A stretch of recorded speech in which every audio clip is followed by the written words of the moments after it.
Welcome back to Beyond Belief, the channel where we explore the mysterious and unexplained corners of our world. Today we journey through California's most chilling locations. Share your own ghost, alien, or cryptid stories on our Reddit page, and your story might be featured in our new series coming up. Number 10. Black Diamond Mines.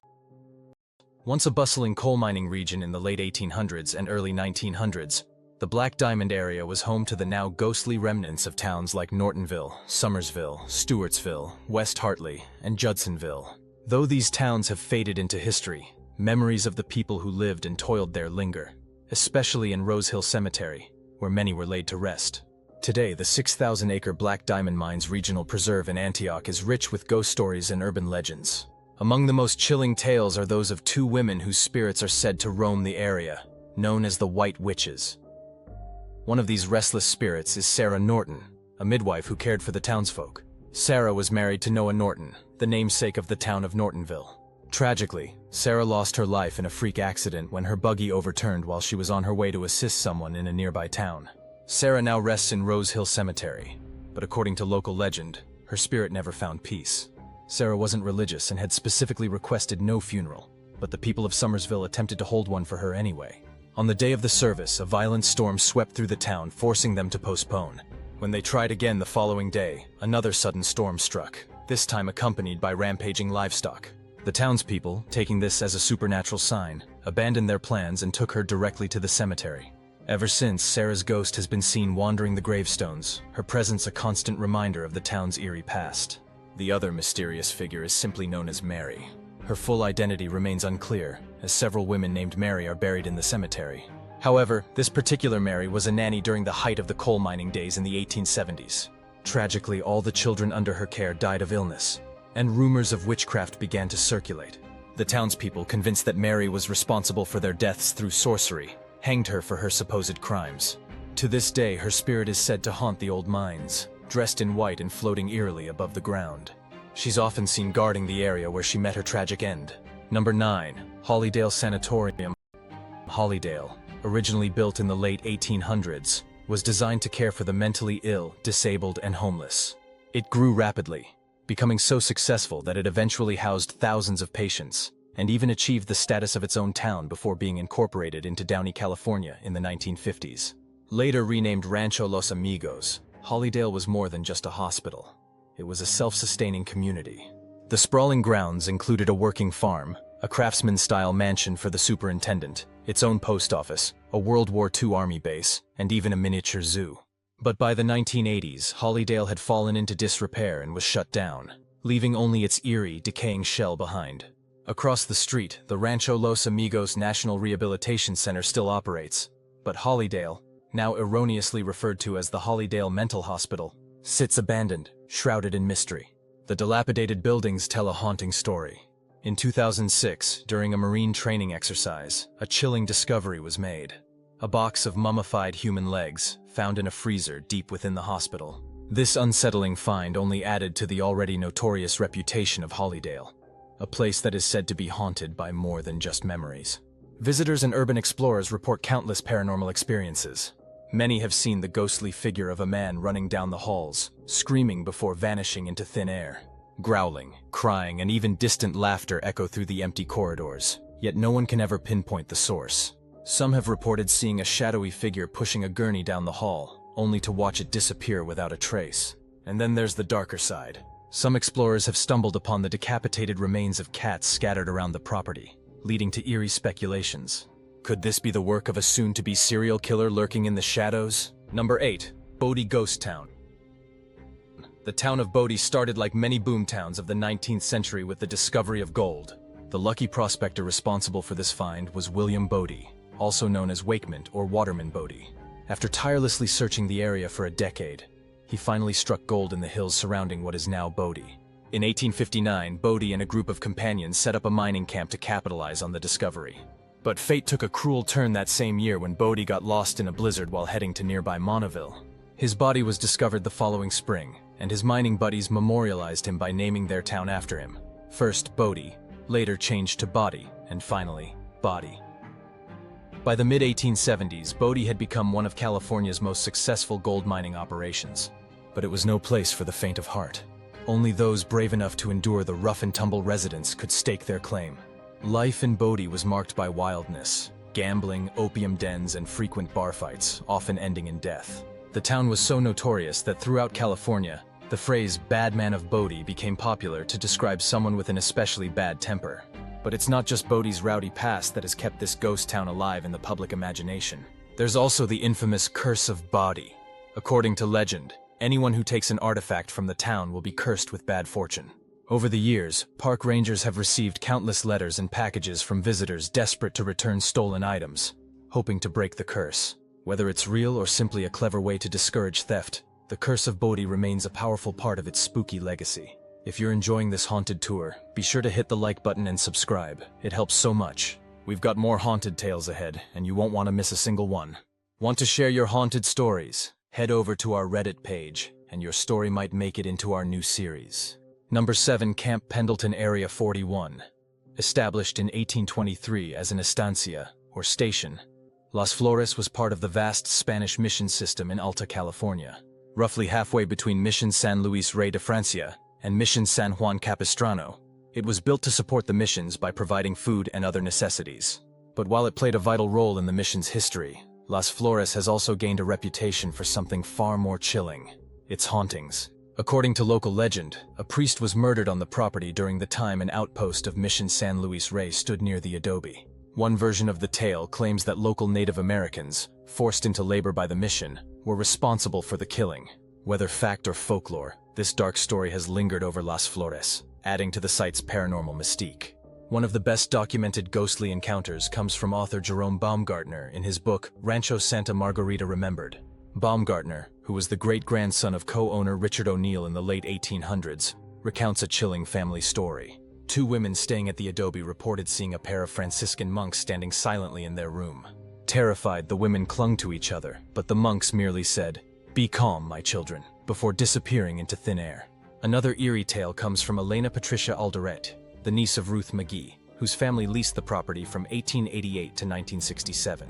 According to Alderete, during the 1950s and 60s, there were whispers of a female ghost haunting the upper floors of the Adobe. The rumor suggested that she had died of a wasting disease, possibly tuberculosis, and her spirit continued to roam the place she once called home. Even more recent encounters have added to the legend. Jerome Harrington, who managed the property in 1998, told the story of a Marine corporal who was checking on a sentry guarding the Adobe. The sentry claimed he saw a man dressed in a burlap-colored priest's habit, speaking in a language he couldn't understand. When the corporal looked again, the mysterious figure had vanished. In 1999, Harrington's son reported hearing the unmistakable sound of a horse neighing late at night. But when he went outside, there was no horse, and no tracks to suggest one had been there. Today, Marines stationed at Area 41 of Camp Pendleton have also reported strange happenings near the old Adobe. From disembodied voices to ghostly figures, it seems that Las Flores Estancia's long and storied history has left more than just memories behind. Number 6. Hellier House. The house on Hellier Avenue, infamously known by locals as Hell House, was built in 1988 on land that used to be an old apricot orchard. For the past 2 decades, this home has been the center of a chilling urban legend. But is it truly haunted? According to those who live nearby, the answer is a resounding yes. The legend goes like this. Years ago, there was a violent home invasion at the Hellier Ave house.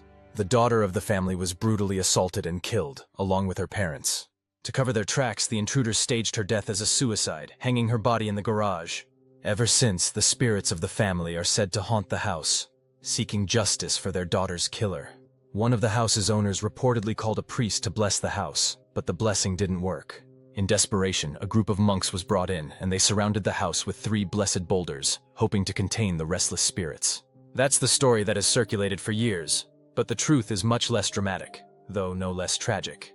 The house was actually purchased by a Vietnamese family in early 1989, and according to property records, they have been the only owners since it was built. The tale of murder and monks doesn't line up with any real events.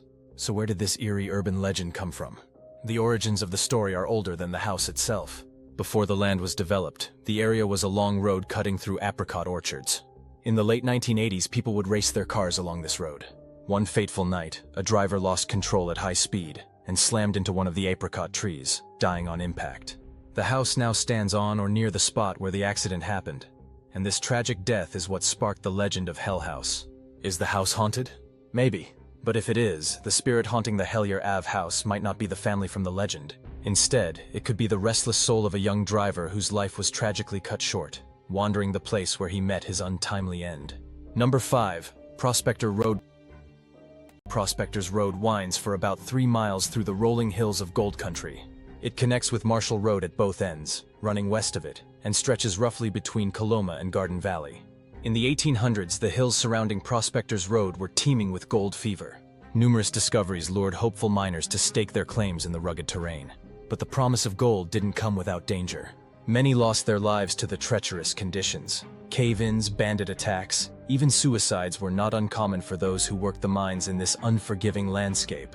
One miner's death, however, stands out for its brutal betrayal.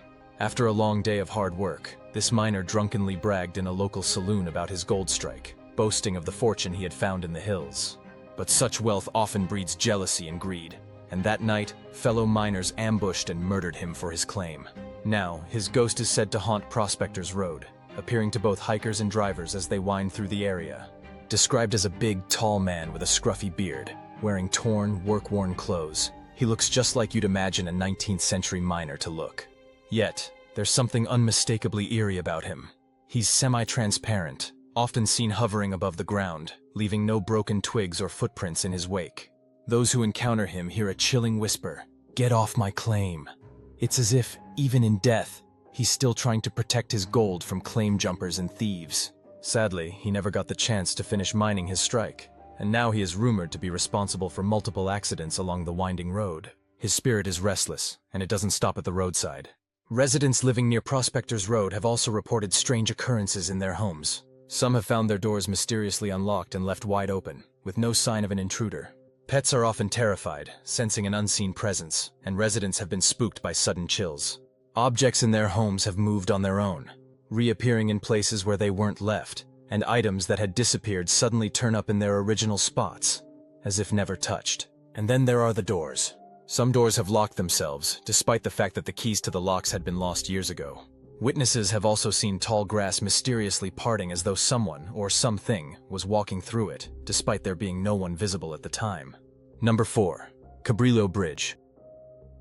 The Cabrillo Bridge, a historic landmark in San Diego, was constructed for the 1915 Panama, California Exposition, a grand celebration of the completion of the Panama Canal. Its elegant arches span the heart of Balboa Park, and it remains a beloved piece of San Diego's history. But beneath its beauty lies a darker past, one marked by tragedy and sorrow. In July 1951, a small fire ignited in the easternmost span of the bridge. Redwood timbers, used during the original construction, smoldered for hours before firefighters could put out the blaze. While the fire was quickly forgotten, historian Richard Amaro later called it an omen, hinting at the shadow that would come to define the Cabrillo Bridge. By October 1931, the bridge had become a place of despair for many. 17 people had already made the leap into eternity, as Mayor Walter Austin grimly noted.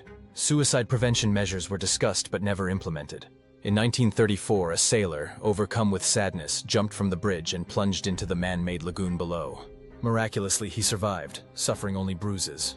When paramedics arrived, he was sitting at the edge of the lagoon, complaining of a headache, a strange contrast to the depth of his earlier despair. Despite the installation of wrought iron fencing on both sides of the bridge in 1950, following 8 suicide attempts in just the first half of that year, the tragedies didn't fully stop until the construction of the Coronado Bridge. By that time, at least 50 people had jumped from Cabrillo. But the stories don't end with the final jump. Even today, visitors to Cabrillo Bridge report eerie encounters. Some claim to see ghostly figures vanish into thin air on the bridge at night, while others have heard chilling screams coming from nowhere, only to be abruptly silenced. It's as if the pain of the past still lingers, a haunting reminder of those who lost hope beneath its arches. Number 3. The Vineyard House. In the historic town of Coloma, California, stands the Vineyard House, a grand Victorian mansion with a dark and tragic past. Built in the late 1800s, this once elegant home has worn many hats throughout its lifetime. It has served as a jail, an inn and restaurant, and, as its name suggests, a winery. But more than anything else, the Vineyard House has earned a reputation for being haunted, with stories of restless spirits still tied to the home. The Vineyard House's history is riddled with misfortune. The original owners, whose names have become entwined with local legend, suffered a series of heartbreaking tragedies. Several of their young children died, their flourishing winery was destroyed by a blight, and the husband contracted syphilis. The disease slowly robbed him of his sight and sanity. As his mental state deteriorated, he became increasingly violent, forcing his wife to take drastic measures. In desperation, she reportedly chained him to a wall in the basement, where he eventually died. After their deaths, the entire family was buried across the street from the house in a graveyard that overlooks their once beloved home. Visitors have reported seeing strange figures and eerie apparitions in the graveyard. But the true heart of the hauntings lies within the house itself. One of the most famous ghost stories comes from a couple who stayed in one of the upstairs bedrooms. Late at night, the couple was awakened by the sound of drunken men downstairs, laughing, singing, and causing a ruckus in the hallway. Annoyed by the noise, the husband opened the door to tell the men to quiet down.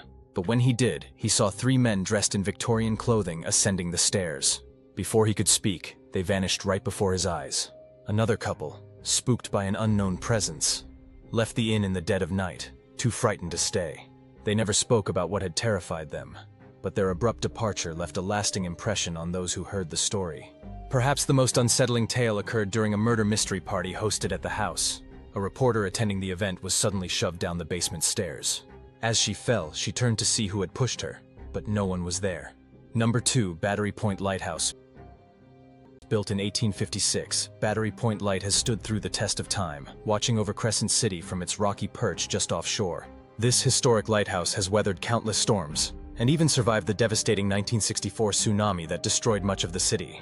Visitors can reach the lighthouse on foot during low tide, but be warned, when the tide rises, it becomes its own tiny island, isolated from the mainland.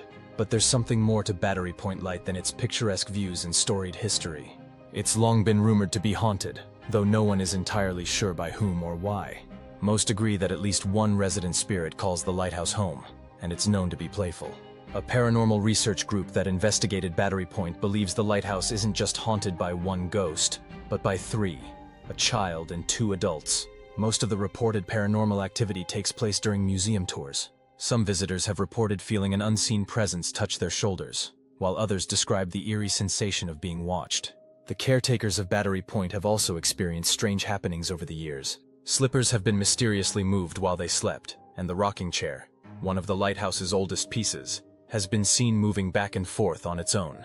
And then there are the boots. On stormy nights, the sound of sea boots trudging up the lighthouse's spiral staircase can be heard, as if the specter of a long-gone keeper is still on duty, watching over the stormy seas.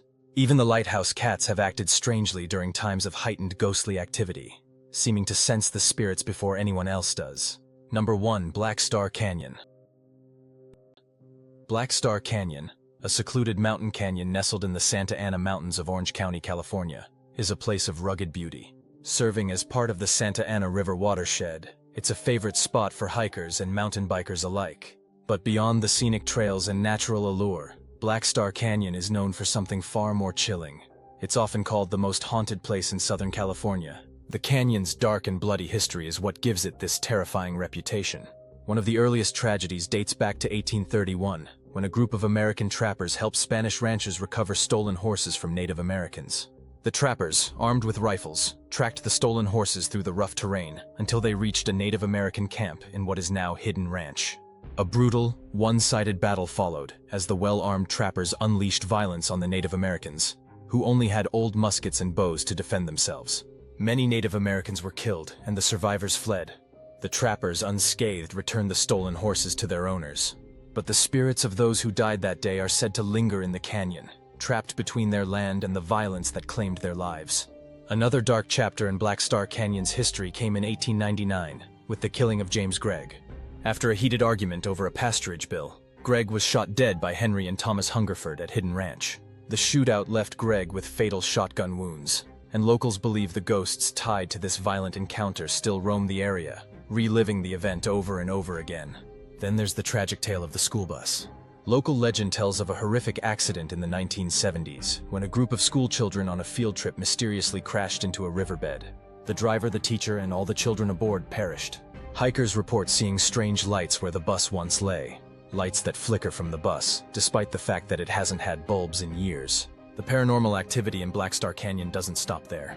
Some visitors claim to have seen skinwalkers, mysterious shape-shifting entities from Native American lore, lurking in the shadows. With its violent history and eerie sightings, Black Star Canyon feels like a place where the boundaries between the living and the dead are thin. Thanks for joining us on this ghostly journey through California. Don't forget to like, subscribe, and hit the bell icon for more videos from Beyond Belief. It helps out a lot. Thank you to all of our subscribers. Until next time, guys, keep exploring the unexplained.